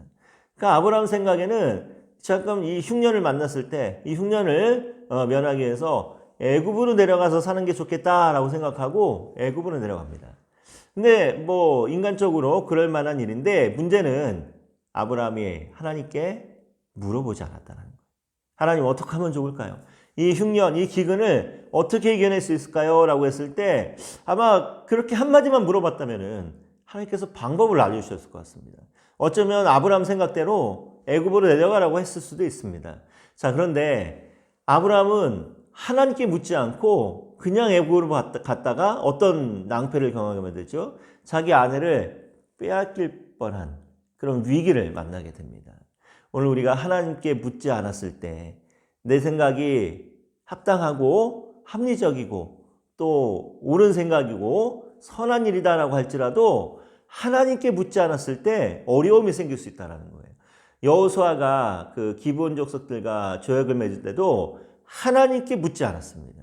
하나님께 묻지 않았기 때문에 비록 속아서 맺은 그 계약이긴 하지만 조약이긴 하지만 끝까지 이걸 지켜야 되는 그런 낭패를 보게 되죠. 아마 하나님께 물어보았다면은 아마 하나님께서 그렇게 숙이고 들어오는 기브온 족속들을 함께 살아갈 수 있는 방법도 알려주셨을 것이고 더 좋은 길로 인도하셨을 텐데 여호수아와 그 이스라엘의 장로들이 하나님께 묻지 않는 실수 때문에 결국은 사사시대 그 어려움들이 계속해서 이제 증가되어지는 그런 빌미를 제공하게 되죠. 자, 70번.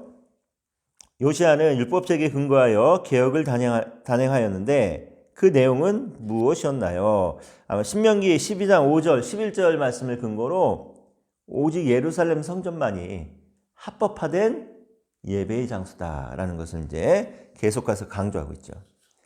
자, 요걸 근거로 해서 이제 아시리아에서 섬기던 그 모든 우상들을 다 때려붓습니다. 아스라 목상도 다 아예 그냥 아까 읽은 말씀처럼 아예 가루를 내버립니다. 완전히 초전박살을 내는 거죠.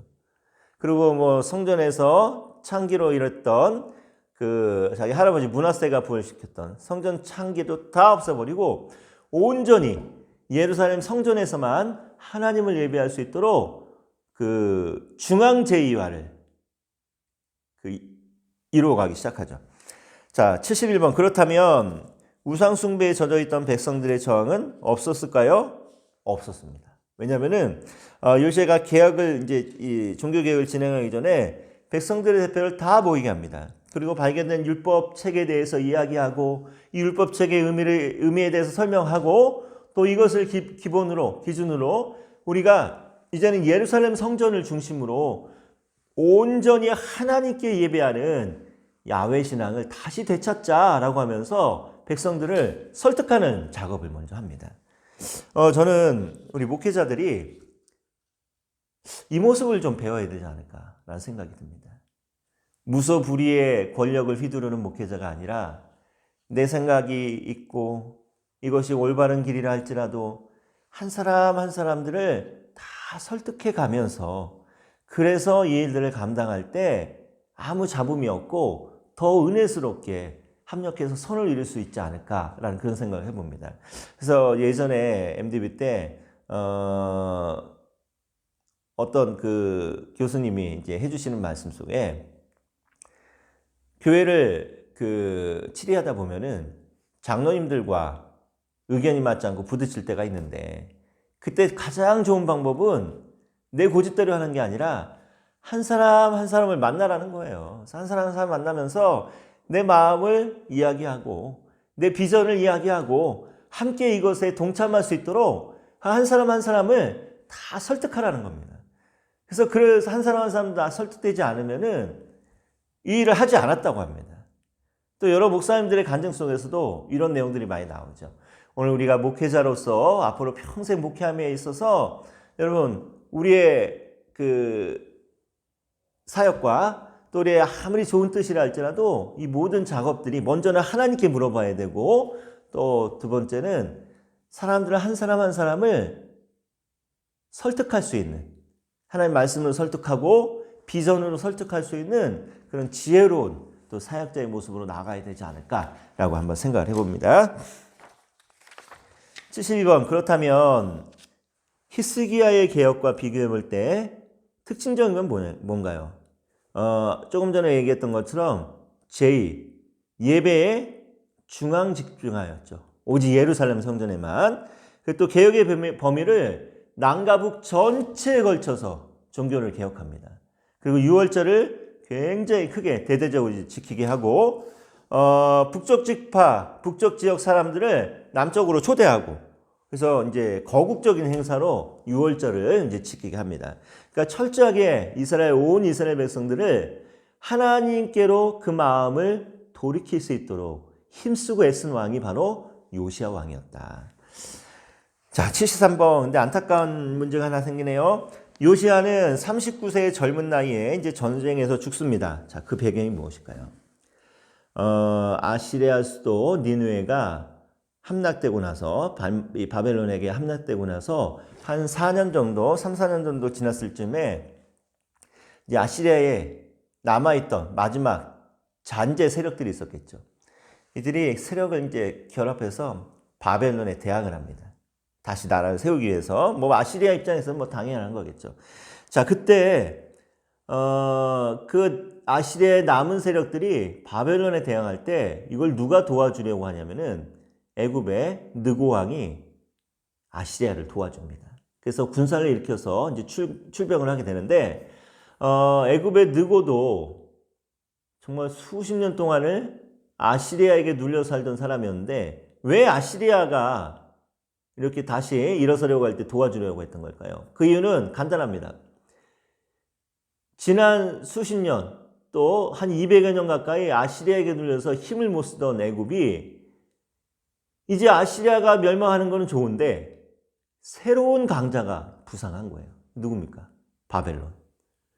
가만히 이 상황을 지켜보니까 아시리아는 그냥 놔둬도 이제 망할 나라고 뭐 더 이상 힘을 쓸 수 없을 것 같은데 바벨론의 세력이 계속해서 성장하고 커져가니까 또다시 위협을 느끼게 되는 거죠. 아, 이거 자칫하다가는 이제는 또 바벨론에게 패권을 빼앗기지 않겠는가라는 생각을 하게 됩니다.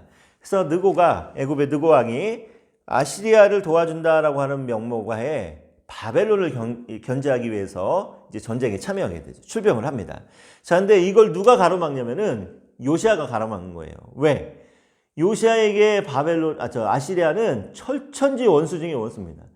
진짜 지난 수십여 년 동안을 아시리아의 봉신으로 살면서 얼마나 힘들고 어려운 것들을 많이 받겠습니까? 그러니까 그냥 지긋지긋한 거예요. 게다가 만약에 아시리아가 다시 세력을 일으키고 확장한다. 그러면 아시리아에게 정면으로 도전했던 유다와 요시아의 운명은 이거 불을 보듯 뻔하잖아요. 그러니까 요시아가 느고 왕의 앞길을 딱 가로막습니다. 자, 그때 느고 왕이 뭐라고 얘기하냐면은 야, 나 너하고 싸우려고 하는 거 아니야.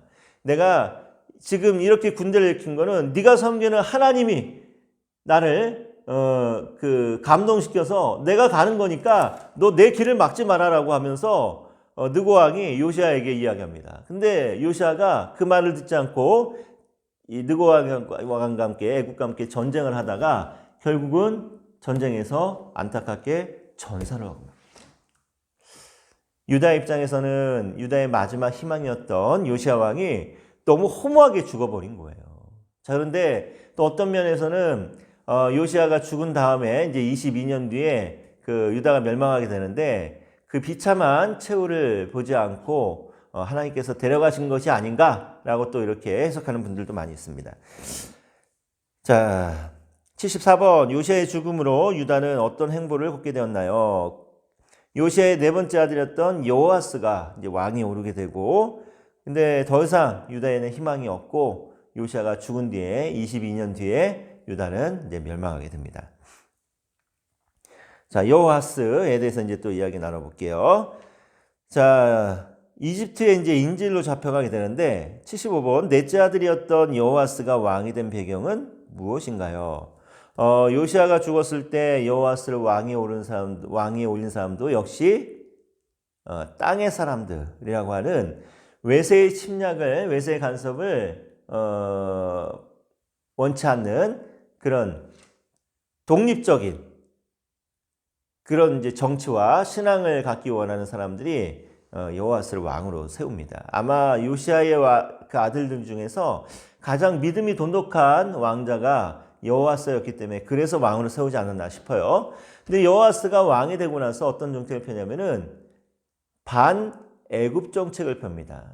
그럴 수밖에 없는 게 자기 아버지를 죽게 했고 또 애굽이 계속해서 정치에 관여를 하니까 반애굽 정치를 펴는데, 그래서 요 사건 때문에 이집트의 바로 느고 왕이 여호아스를 인질로 잡아가게 됩니다. 그래서 여호아스는 평생을 죽을 때까지 이집트에서 인질로 살다가 포로로 살다가 이제 죽음을 맞이하게 되고, 예레미야 선지자가 이때 활동하던 선지자였는데 여호아스를 위해서 울어라 라고 하면서 다시 돌아오지 못하는 그 왕을 생각하면서 또 유다의 운명을 생각하면서 눈물로 호소했던 그 예레미야의 마음이 이제 느껴지죠. 아이고 76번을 지금 다 설명해 버렸네. 여호와스가 3개월밖에 왕위에 있지 못했던 이유가 바로 그겁니다. 이집트에 포로로 끌려간 거. 자, 그러고 나서 누가 왕이 되냐면은 여호야김이라고 하는 사람이 이제 왕이 되는데, 자, 요시아의 세 번째 아들입니다. 여호야김은 어떤 왕이었는가? 자, 이집트 느고가 그 여호와스를 인질로 잡아갑니다. 그러고 나서 이집트의 꼭두각시 왕으로 여호야김을 이제 유다의 왕으로 세워놓죠. 원래 이름은 엘리야김이다라고 하는데 이름을 바꿔버려요. 창씨 개명시키는 겁니다. 한마디로 말해서, 그러니까 유다의 왕이, 한 나라의 왕이 자기 나라식의 이름을 쓰지 못하고 애굽식의 이름을 쓸 정도로 유다의 운명이 이렇게 비참한 신세가 되고 있다라는 거예요. 또 한마디로 말해서 이 이름을 바꿔준다는 게 뭡니까? 유다의 주인은 누구라는 거예요? 이집트라는 거죠. 이 얼마나 비참한 인생입니까? 자, 78번 성경은 여호야김을 어떻게 평가하고 있나요? 열왕기하 23장 37절을 보니까 여호야김을 이제 어떻게 평가합니까? 37절 여호야김이 그의 조상들이 행한 모든 일을 따라서 여호와 보시기에 악을 행하였더라. 어떤 악인지는 정확하게 얘기하지 않지만 조상들이 행한 모든 일을 따라서라고 봤을 때 아마 총체적으로 악한 왕이 아니었을까라고 추측을 할 수 있죠. 백성들을 도탄에 빠뜨리고 온갖 불의를 저지르고 그 온갖 우상을 섬기고 또 하나님을 의지하지 않고 주변 이웃 국가들에게 의지하고 살아가는 아마 그런 왕이었지 않았을까라고 이 말씀을 통해서 이제 유추해 볼 수 있죠. 또 예레미야 22장 13절부터 19절을 보면은 강전을 백성들에게 세운 거고 심지어는 자기 궁전까지 확장해 나가는, 너무도 어처구니 없는, 백성들은 굶어 죽어가고 있는데 왕은 자기 혼자만 잘 먹고 잘 살기 위해서 이집트에 붙었다가 바벨론에 붙었다가 하는 식으로 후회오식하면서 살았다는 거예요. 요 여호야김의 정치 철학이 어떤가 하면은 우리 예레미야 22장을 한번 찾아 읽어볼게요. 예레미야 22장 14절 한번 읽어봅니다. 14절 그가 이르기를 내가 나를 위하여 큰 집과 넓은 다락방을 지으리라 하고 자기를 위하여 창문을 만들고 그것에 백향목을 입히고 붉은 빛으로 칠하도다.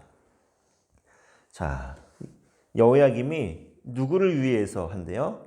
내가 나를 위하여 라고 하면서 자기 자신을 위해서 이렇게 왕국을 확장하고 이런 일을 한다고 합니다. 두 번씩이나 나를 위하여 라고 하면서 강조한다는 건 뭐예요? 왕이 백성들을 위해서 살지 않고 자기 자신을 위해서 살고 있더라는 거죠. 여러분, 오늘 우리가 사역자로서 누구를 위해서 사역을 하고 있습니까? 오늘 우리가 평생을 하나님의 영광을 위해서 살아가야 될 우리가 나를 위해서 살아갈 때 여호야김과 같은 그런 왕이 될 수 있고, 내가 나를 위하여 살아갈 때 우리 하나님의 능력이 우리를 떠날 줄 믿습니다. 여러분, 철저하게 하나님을 위해서 또 여러분들에게 맡겨주신 귀한 영혼들을 위해서 살아갈 수 있는 여러분들 되기 바라고, 여러분들 훗날에 이 교단을 정말 하나님 보시기에 아름답게 건강하게 이끌어가는 그런 귀한 목회자들이 될 수 있도록 언제나 하나님 위해서 성도들을 위해서 살아가는 저와 여러분들에게 바랍니다. 자, 79번 국가적인 어려움에도 여호야김은 자신만을 위하여 살아갔다. 예레미야의 비판에 그의 반응은 어땠나요? 예레미야 36장 5절을 보면은 선지자를 감옥에 가둬버립니다. 하나님 말씀을 전하는 선지자를. 그리고 하나님 말씀을 전하지 못하게 합니다. 그래서 예레미야가 어떻게 하냐면은 그 비서였던 바룩을 통해서 하나님의 말씀을 기록하게 하고 이걸 백성들에게 낭독하게 합니다. 근데 백성들이 이 하나님의 말씀을 듣고 백성들은 어떻게 하냐면은 금식을 선포하고 하나님께 부르짖고 기도하는 거예요. 근데 왕은 어떻게 하냐면은 이 하나님 말씀, 이 심판의 말씀이 적힌 두루마리를 뺐습니다. 칼로 잘라버리고 불태워버리는 이 너무도 어처구니 없는 이런 일들을 행하더라는 거죠. 자, 80번 이때 바벨론의 반응은 어떠했나요? 자, 여호야김이 통치한 지 몇 년 지난 뒤에 바벨론 느부갓네살이 609년에 이제 갈그미스 전투에서 애굽의 바로 느고 왕을 물리칩니다. 그래서 이때 아시리아는 이제 완전히 역사 속에서 이제 자체를 감추게 되고 이 전쟁을 통해서 이집트가 또 애굽이 다시 한번 그 패권을 잃어버리고 제2인자로 전락을 해버리고 맙니다. 그러니까 바벨론이 신흥 강자가 되는 거죠. 자, 이때 여호야김이 이제 어떻게 합니까? 자, 어떻게든 블레셋 사람들과 힘을 모아갖고 바벨론에 대항하려고 하지만 역부족이죠. 그래서 결국은 바벨론에게 항복하고 바벨론의 이제 봉신 국가가 되고 맙니다. 자, 그런데 여호야김이 3년 뒤에 어떤 일이 벌어지냐면은 3년 동안은 바벨론을 잘 섬기다가 판단착오를 한 거예요. 어떤 착오를 했냐면은 3년 뒤에 다시 한번 애굽과 바벨론이 전쟁을 하게 됩니다. 근데 이 전쟁의 결과가 어떻게 되냐면은 바벨론이 굉장히 먼 길을 원정을 와서 애굽과 전쟁을 하게 되는데 일단은 첫째 어떤 문제가 있었냐면은 군수물자가 원활하게 보급이 되지 않았고 바벨론 본국에 반란이 일어난 거예요. 그러니까 전쟁을 끝까지 수행할 수 없는 상태가 됐습니다. 그래서 바벨론이 다시 회군을 해서 바벨론으로 돌아가는데 그러니까 한마디로 해서 애굽은 전쟁에서 승리했다기보다는 자기 나라를 지키는 방어전을 이제 그 바벨론의 여러 가지 상황상 방어전에 성공을 한 거죠. 근데 여호야김이 이걸 이렇게 보더니 판단착오가 생긴 거예요. 어떤? 역시 애굽이 강해. 애굽에 붙어야겠어. 하고 바벨론을 잘 섬기다가 이제는 바벨론을 배신하고 애굽에 이제 붙게 됩니다. 바벨론이 자기 나라에 이제 그 반란을 진압하고 나서 유다를 가만 놔둘 리가 없죠. 당연히 유다를 쳐들어갑니다. 빽빽하게 포위를 합니다. 그때 여호야김은 이제 죽음을 맞이하게 됩니다. 아마 많은 사람들이 친바벨론파에 의해서 암살되지 않았을까라고 이제 추측을 하죠. 자, 이렇게 여호야김이 죽음을 맞이하게 되고 그 뒤를 이어서 여호야김의 아들이었던 여호야긴이라고 하는 왕자가 이제 왕이 됩니다. 자, 바벨론의 포로로 이제 잡혀가는 왕이 되는데 81번 여호야김이 죽은 후에 바벨론의 침략에 유다의 운명은 어떻게 되었나요? 자, 여호야김이 이제 죽고 나서 예루살렘은 바벨론 군대에 의해서 포위가 됩니다. 이 상황 속에서 18살의 어린 왕자가 이제 왕이 되는데 몇 달 왕노릇도 하지 못하고 결국은 바벨론에게 함락당하면서 포로로 끌려가서 살게 됩니다. 자, 그러고 나서 이제 바벨론은 자기 나라 말을 잘 듣는 꼭두가시 왕을 또 세우게 되죠. 그게 누구냐면은 이제 유다의 마지막 왕이었던 시드기야라고 하는 이제 왕을 세우게 되고 요거 설명하기 전에 그냥 82번, 83번까지 한번 쭉 간 다음에 설명할게요. 자, 82번 바벨론에 포로로 잡혀간 사람들이 또 있었나요? 있었죠. 왕의 어머니들, 모친들, 또 내시들, 또 신하들, 또 왕실에 속한 많은 사람들, 또 강한 전투력을 가진 사람들, 여러 가지 기술을 갖고 있는 기술자들, 왕족들 다 끌고 갑니다. 그러니까 유다의 엘리트들을 완전히 포로로 끌려가 버리는 거예요. 이것뿐만이 아니라 성전의 금과 또 왕궁의 모든 금은보화를 다 가지고 이제 바벨론이 기물들 부수고 이제 노략질 해갑니다. 자, 83번 포로로 잡혀간 여호야긴은 어떻게 되었나요? 여호야긴은 37년 동안 바벨론 감옥에서 살게 되죠. 그리고 나서 느부갓네살이 죽고 에일므로닥이라고 하는 사람이 왕이 됐을 때 여호야긴을 이제 풀어주게 됩니다. 가면서 풀어주고 자유롭게 살아가게 하고 어느 정도 먹고 살 수 있는 여건을 마련해 주긴 하는데 본국으로 돌아가는 것은 허락하지 않아서 평생을 바벨론에서 살다가 이제 죽게 됩니다.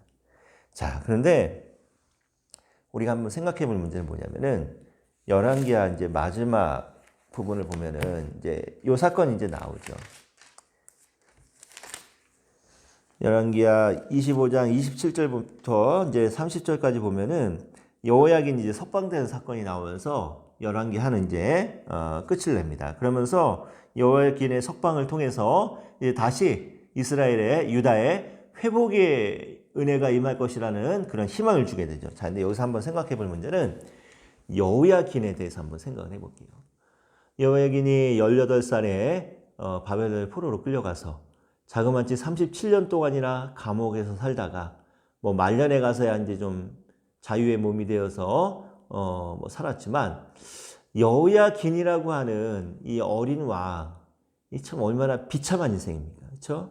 그 18살 그 피 끓는 젊은 청년이 37년 동안을 감옥에서 살면서 그 아름다운 청춘을 감옥에서 살고 뒤늦게 풀려났는데, 풀려났음에도 고향으로 돌아오지 못하고 결국은 바벨론에서 죽음을 맞이하는 그 여호야긴.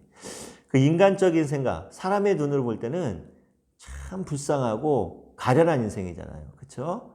자, 그런데 하나님의 역사는 여기서 끝이 아닙니다.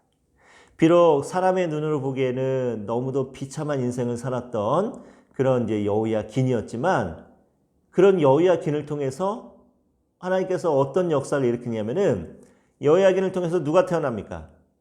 스룹바벨이라고 하는, 이제 다시 포로로 돌아와서 성전을 다시 재건하는 스룹바벨이 태어나게 되고, 또 그 뒤에 그 후손으로 누가 태어납니까? 우리의 영원한 구원자, 메시아이신 예수 그리스도가 태어나는 놀라운 역사가 일어나는 거죠.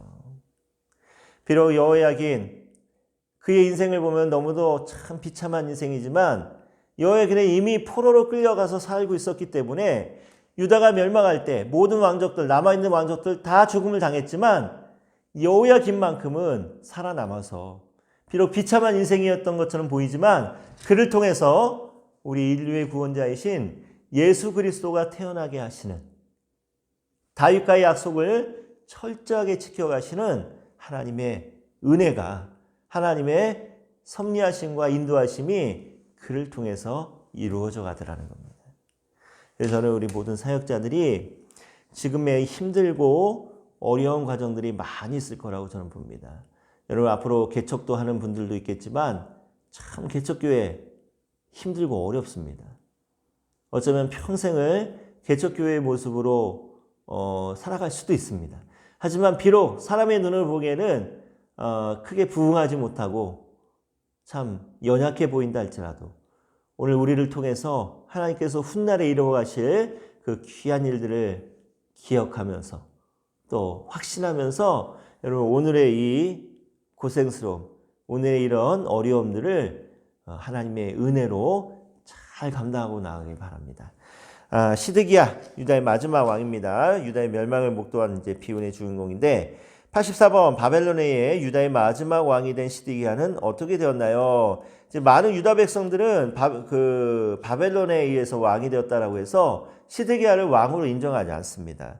에스겔 1장 2절을 보면은 주로 이제 그 선지서들을 보면은 그 당시 활동하던 왕, 즉위했던 통치하던 왕 몇 년 해 하면서 이렇게 그 때를 밝히는데, 에스겔 1장 2절을 보면은 뭐라고 얘기하냐면은 여호야긴 왕의 사로잡힌 지 5년 그달 5일이다라고 하면서 유다의 마지막 왕을 여호야긴으로 인정하고 있더라는 거예요. 한마디로 해서 시드기야를 합법적인 왕으로 이제 인정하지 않았다는 겁니다. 자, 85번. 그래도 시드기야가 유다를 통치했을 텐데 그의 통치는 어떠했나요? 10년 동안 유다 통치했는데 그에 대한 평가는 뭐 좋은 왕이다, 악한 왕이다라고 하는 평가는 없었습니다. 근데 바벨론 사람들이 그 자신들의 하수인이다라는 의미에서 원래는 시드기야 이름을 바꿔버린 거예요. 이름이 뭡니까 원래는? 마따니아, 그렇죠? 마따니아라고 하는 이름이었는데 자신들의 수하인이다, 하수인이다라는 뜻의 그 이름으로 이제 시드기야라고 하는 이름으로 이제 바꿔버린 거죠. 86번. 시드기야와 유다의 최후는 어떠했나요? 시드기야 처음에는 바벨론을 잘 섬기다가 다시 바벨론의 반기를 일으킵니다. 이 사건 때문에 바벨론이 유다를 침공해 오고 결국은 포위된 이제 예루살렘을 버리고 한마디로 해서 개구멍으로 도망가다가 붙잡혀갖고 시드기야가 보는 앞에서 두 아들 죽임을 당하고 두 눈이 뽑혀갖고 바벨론의 포로로 끌려와서 바벨론에서 죽음을 맞이하는 그런 왕이 되죠. 자, 이로써 이렇게 돼서 유다의 운명은 완전히 이제 막을 내리고 성전도 이때 불타버리고 없어져 버리게 되는 너무도 안타까운 이제 역사가 진행이 됩니다. 저는 요 유다의 왕들의 이야기를 보면서 이런 생각을 한번 해봅니다. 그 초심이라는 것. 솔로몬이 그 처음 초심이 어땠어요?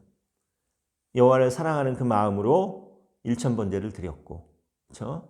하나님께서 그 마음을 보시고 솔로몬의 소원을 들어주셨고, 솔로몬은 그런 하나님을 위해서 성전을 건축하게 됩니다. 그래서 이스라엘이죠. 그 당시에는 이스라엘에 하나님을 온전히 예배할 수 있는 성전을 지으면서 야훼 신앙이 자리를 잡을 수 있도록 만들었던 왕이 바로 솔로몬 왕이었습니다. 근데 솔로몬이 그 초심을 잃어버린 거예요. 우리 앞에서 나눈 것처럼 11장에 보니까 여호와를 사랑했던 그 마음이 이방 여인들을 사랑하는 마음으로 변질되면서 온갖 산당과 우상들을 들어오게 하고 결국은 하나님을 향해서 온전한 마음을 세웠던 그 성전이 더럽혀지는 야훼 신앙이 무너져버리는, 그래서 나라가 반으로 나눠서 이렇게 비참한 운명으로 차례대로 멸망하게 되는 이런 안타까운 일들이 벌어집니다. 솔로몬뿐만이 아니라 그 뒤에 나오는 많은 왕들도 처음에는 하나님을 온전히 섬기다가 그 마음이 변질돼서 초심을 잃어버리고 헛된 길로 가다가 결국은 나라의 운명이 이렇게 되더라는 거죠. 여러분 그 정도전이라고 하는 사람 잘 아시죠? 조선을 건국한 이제 정도전.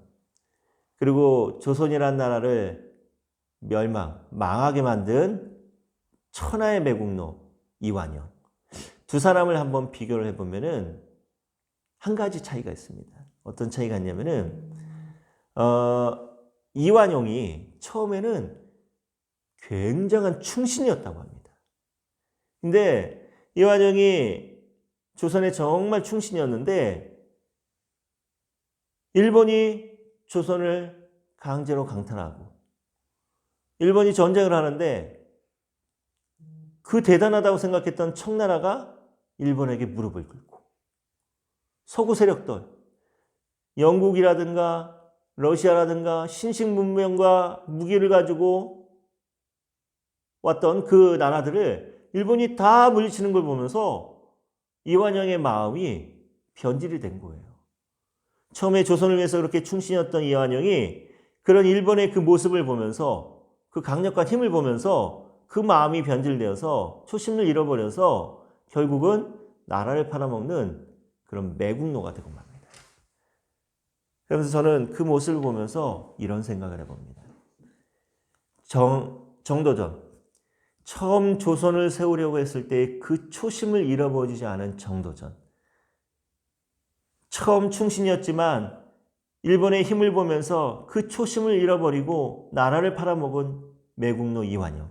두 사람을 보면서 저는 이런 생각을 해봅니다. 초심을 잃지 않는 자는 나라를 세우지만 초심을 잃어버린 자는 나라를 망하게 한다. 여러분, 오늘 우리에게는 초심이 있습니다. 우리가 목회자로서 살아가려고 했던 그 평생 헌신을 다짐했던 그 처음의 그 마음. 여러분들, 우리 모두가 다 그 초심을 잃지 않길 바랍니다. 우리가 그 초심만 잃지 않는다면은 하나님께서 우리를 통하여서 이 땅에 정말 아름다운 하나님의 나라의 모형다운 그런 교회를 우리가 세워갈 수 있으려 믿습니다. 근데 우리가 그 초심을 잃어버린다면은 솔로몬처럼, 그리고 그 이후에 많은 왕들처럼 우리가 초심을 잃어버린다면은 우리 때문에 정말 하나님의 나라를 보여줘야 될 우리가 섬기는 교회들이 무너져버리는, 멸망해버리는 너무 안타까운 그런 역사를 되풀이할 거라고 저는 봅니다. 여러분, 초심을 잃지 마시고 우리 지난주 이번 주 이제 왕들의 이야기를 통해서 다시 한번 다짐해 봅니다.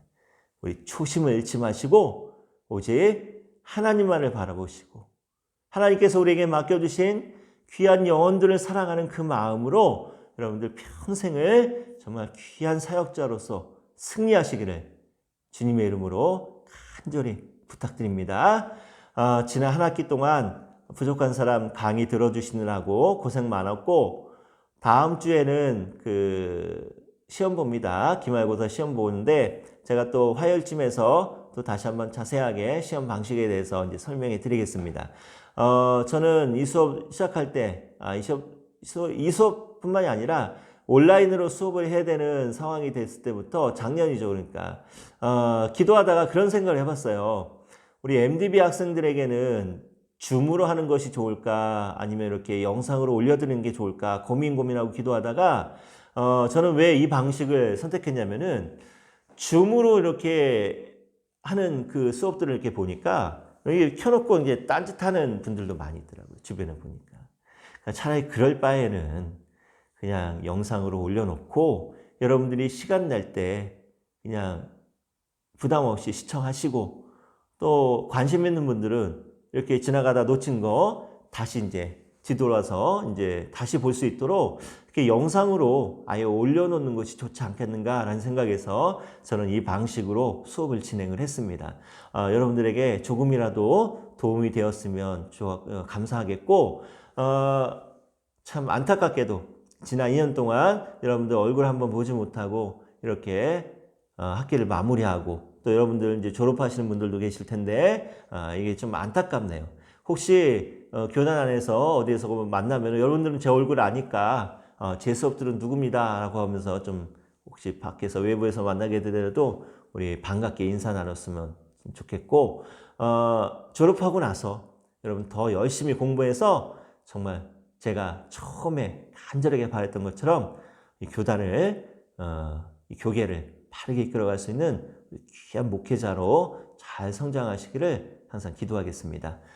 그동안 수고하셨고, 오늘 수업 내용까지 해서 이제 지난주 보내드린, 요번에 다시 보내드리는 강의안 마지막 과제로 제출하시기 바라고, 다시 한번 당부드리기는 과제 안 내신 분들 빨리 좀 제출해 주시면 감사하겠습니다. 다음 주 시험 잘 보시고 건강하시고 승리하십시오. 기도가 마치겠습니다. 하나님 감사드립니다. 이번 한 학기 또 하나님의 은혜 가운데 수업하게 하시고 또 듣게 하시고 또 은혜 나누게 하시니 참으로 감사드립니다.